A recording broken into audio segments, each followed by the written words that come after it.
बिहार तक के exit poll में अब बात करते हैं बिहार के जगदीशपुर की सीट का। जगदीशपुर की सीट में इस बार क्या होने वाला है, जगदीशपुर की सीट से कौन चुनाव जीतने जा रहा है। यहां पर जेडीयू ने भगवान सिंह कुशवाहा को उम्मीदवार बनाया है।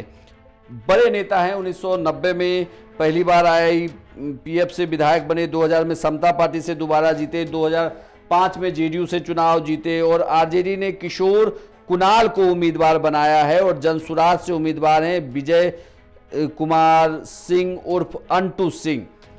अब आपको बताएं कि थोड़ा जातीय समीकरण भी इस सीट पर समझ लीजिए कि भगवान सिंह कुशवाहा जाति से आते हैं, इनकी अच्छी पकड़ है, बड़े कद्दावर नेता हैं, जेडीयू के कद्दावर नेताओं में से एक माने जाते हैं। हालांकि पार्टी अलग अलग होते हुए जेडीयू में आए, लेकिन जेडीयू के उन नेताओं में से माने जाते हैं जिनका क्षेत्र में एक बड़ा असर रहा है। वहीं दूसरी ओर इनके खिलाफ जो चुनाव लड़ रहे हैं वो आरजेडी से हैं किशोर कुणाल के लिए कहा जा सकता है कि ये क्षेत्र थोड़ा नया, लेकिन वो भी बड़े प्रभावी तरीके से चुनाव लड़ रहे हैं। और अंटू सिंह जो जनसुराज के उम्मीदवार हैं, ये उन क्षेत्रों में से एक रहा है जहां पर जनसुराज के उम्मीदवार का प्रभाव रहा। अंटू सिंह ने राजपूत वोटरों को साधने की पूरी कोशिश की और राजपूत वोट बैंक में बड़ी सेंधमारी भी कर ली है। यानी जनसुराज के उम्मीदवार ने यहां वोटों का पोलराइजेशन किया और अपनी जाति के वोट को अपने पाले में किया है। 2025 के विधानसभा चुनाव में 6 नवंबर को पहले चरण में यहां मतदान होता है। इस पहले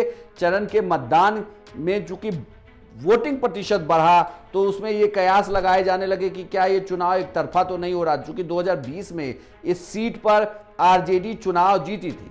अब बिहार तक का एग्जिट पोल क्या कहता है? बिहार तक के एग्जिट पोल के अनुसार भगवान सिंह कुशवाहा जो जगदीशपुर की सीट से जेडीयू के उम्मीदवार हैं वो चुनाव जीत सकते हैं। आरजेडी के किशोर कुणाल को यहां पर नुकसान होगा। अंटू सिंह जो राजपूत जो जनसुराज से उम्मीदवार हैं, राजपूत वोट ठीक ठाक उन्होंने काटा है, उन्हें भी नुकसान होता हुआ दिख रहा है। यानी कि इस सीट पर फेरबदल होगा। आरजेडी से ये सीट जो है वो भगवान सिंह कुशवाहा के पाले में जाएगी, जेडीयू के पाले में जाएगी और भगवान सिंह कुशवाहा एक बार फिर से विधायक बन सकते हैं। आपको क्या लगता है, जगदीशपुर की सीट से कौन आपके अनुसार चुनाव जीत रहा है? आप अपनी राय हमें कमेंट बॉक्स में लिखकर बताएं। साथ ही बिहार की सभी सीटों के लिए आप एग्जिट पोल देख सकते हैं सिर्फ बिहार तक पर, और 14 तारीख को सबसे तेज, सबसे पहले, सबसे सटीक नतीजे सिर्फ बिहार तक पर।